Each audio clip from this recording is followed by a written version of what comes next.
Bonjour à tous, j'espère que vous allez excellemment bien. Aujourd'hui, on va analyser l'étape numéro 19, décryptage un petit peu du parcours de cette étape numéro 19, deuxième étape dans les Alpes. Ce n'est pas forcément l'étape la plus difficile, mais c'est une étape où on est capable de faire quelques écarts, déjà quasiment une arrivée au sommet.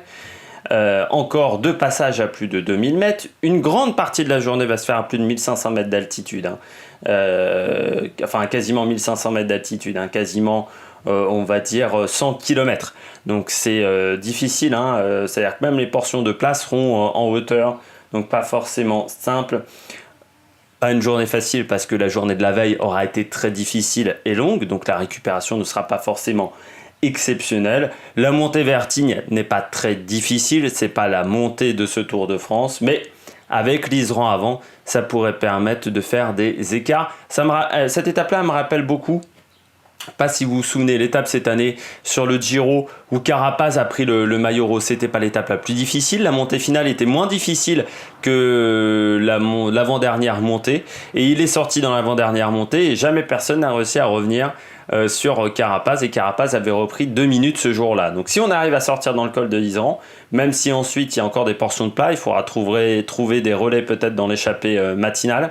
Mais ça peut permettre de prendre, je dirais pas 2 minutes, mais peut-être 1 minute 30 en haut de la montée Vertignes, ou si on arrive à attaquer à 2 ou 3 coureurs pour le général, trouver des intérêts communs sur cette étape, ça peut être intéressant. Faire attention au niveau de la récupération en plus, c'est le dernier vendredi, on est au bout de quasiment 20 jours de course, ça commence à faire mal dans les pattes. Le profil de cette étape.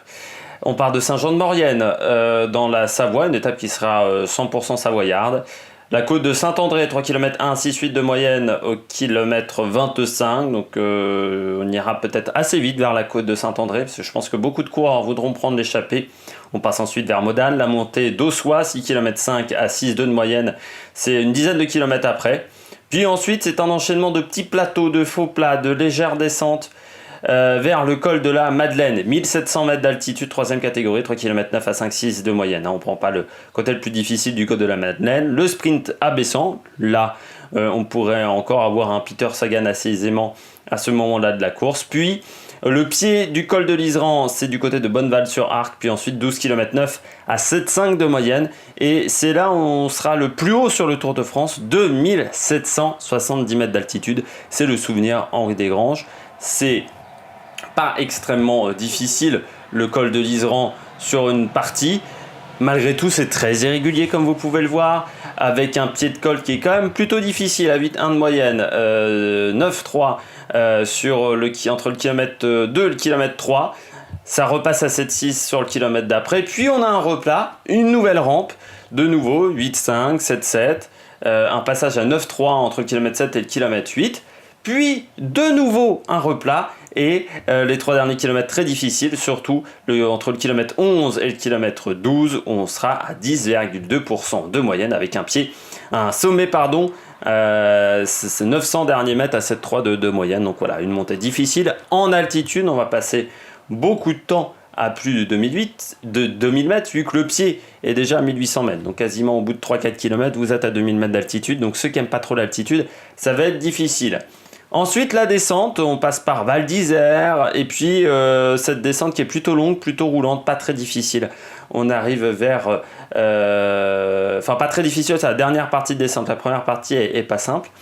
Et puis on arrive au pied de la montée Vertignes, qui fait 7 km 400 à 7% de moyenne, 2089 mètres d'altitude au niveau du classement de la montagne. C'est pas très difficile comme vous pouvez le voir, à part le pied.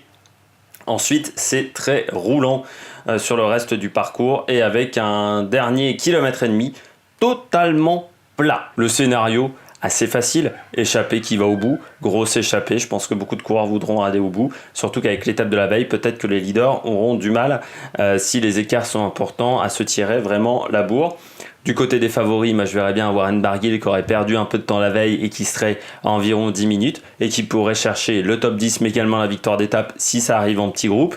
Du côté de Tignes, Michael Woods, parce que ce sont des montées qui ne sont pas forcément très difficiles, qu'il a un bon punch pour la montée vers Tignes.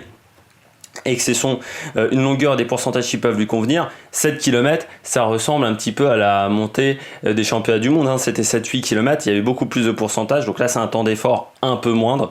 Donc ça peut lui convenir à Michael Woods, surtout que Rigoberto Urán n'est plus forcément très bien placé au niveau du classement général. Et puis Pello Bilbao, qui en plus n'a plus Fuglsang, son leader dans son équipe, et qui est très performant dans ce type d'arrivée, et qui sait toujours bien manœuvrer dans le finale. J'espère que vous avez aimé cette vidéo. Donc nous on se retrouve demain matin pour faire l'analyse de l'étape numéro 20, l'arrivée vers Val Thorens, qui est une montée extrêmement longue, quasiment 30 km de montée. On fera également l'analyse de cette étape ce soir ou demain matin, tout dépend de la DSL. Bon, je pense qu'on aura quand même pas mal de choses à dire sur cette étape numéro 19. N'hésitez pas à réagir dans les commentaires, n'hésitez pas à vous abonner, n'hésitez pas à mettre un pouce bleu, ça fait toujours plaisir.